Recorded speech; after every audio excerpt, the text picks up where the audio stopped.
Welcome back.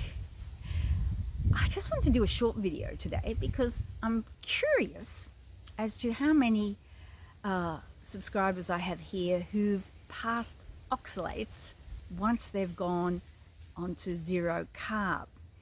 Now, for me, I tried carnivore. When I say tried, after I hit the wall badly in 2018, the end of 2018.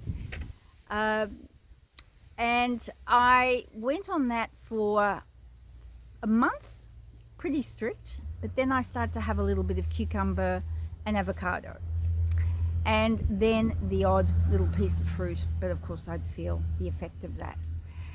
But what stunned me more than anything else, because once I decided to take out these plants, because I was just seeking and searching for some kind of answer to what was happening to my body from being a long time raw vegan and vegan plant-based person, and with the deterioration that was occurring to me. So I started to look at a woman, Sally Norton, which you would have heard of, and her research on oxalates, and I started to read as much as possible as I could get my hands on. And I was stunned at the experiences I had in discharging these oxalates from my body. Now, when I was about 6 weeks into taking the great deal of plants out of my body, you've got to remember I was having green smoothies nearly every day for something like 20 years. So I'd built up an enormous amount of oxalate.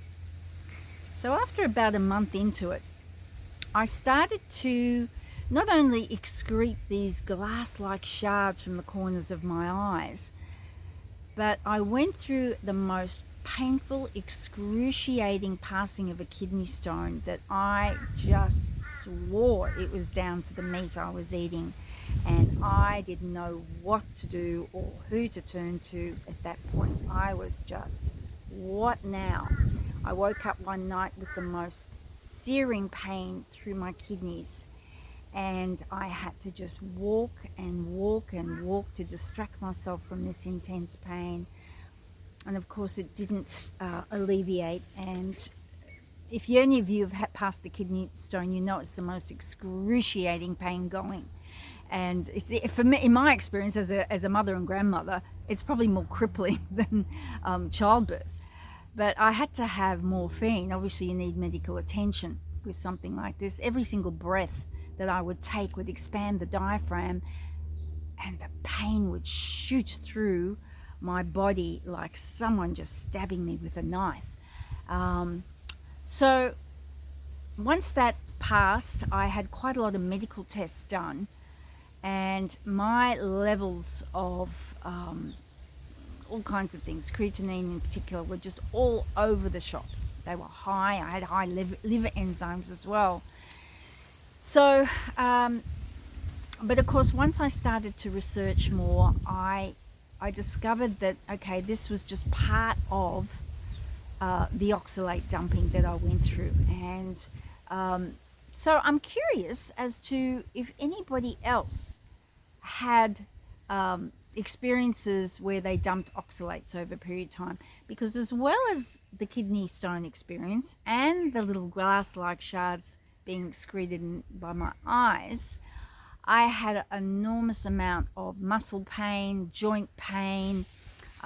If I recall, there were times I was riding a bicycle and the pains in my legs would be just also, excruciating. You'd think, oh God, I can cycle a bike, but after a few minutes it would just start up this pain. So this went on for a little while. So I can understand why people who've been a long time plant-based, and particularly had an enormous amount of green leafy vegetables, spinach, kale, in particular, every day, because there was this huge trend with kale, as we know. And whether you also went through some of these symptoms, and what symptoms you did have of oxalate dumping, I can really get now how a lot of people may be deterred, and especially in my case, it was like, oh my gosh, I've got to get off the meat. Well, I did actually stop it. for a few days and went back onto plants because I was just so convinced it was the meat doing it, because that's what we were told. Meat is the thing that causes kidney stones, you know. So I went through that experience, and this time around this year, early in the year, I also passed another kidney stone.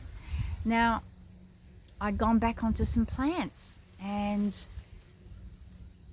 the oxalates, I just couldn't take it again. So it was quite interesting, but it's something I certainly know I'm not going to go through again. And, you know, this time being really strict carnivore, zero carb, no plant material, nothing, and high fat.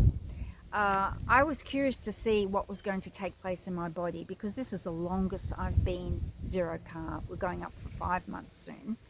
And I have not one sensation in my kidneys at all. So, you know, it makes your head spin a bit, because you start to think, wow, you know, we have been lied so much about, you know, what meat is supposed to do our bodies in a negative way, and it's not the case. So anyway, just a short video, and I just wanted to see if anyone else has gone through some experiences, and leave the comments below, because I'm curious, and if it did deter you from continuing on a carnivore or zero carb diet. Okay, thanks for joining me today. Bye for now.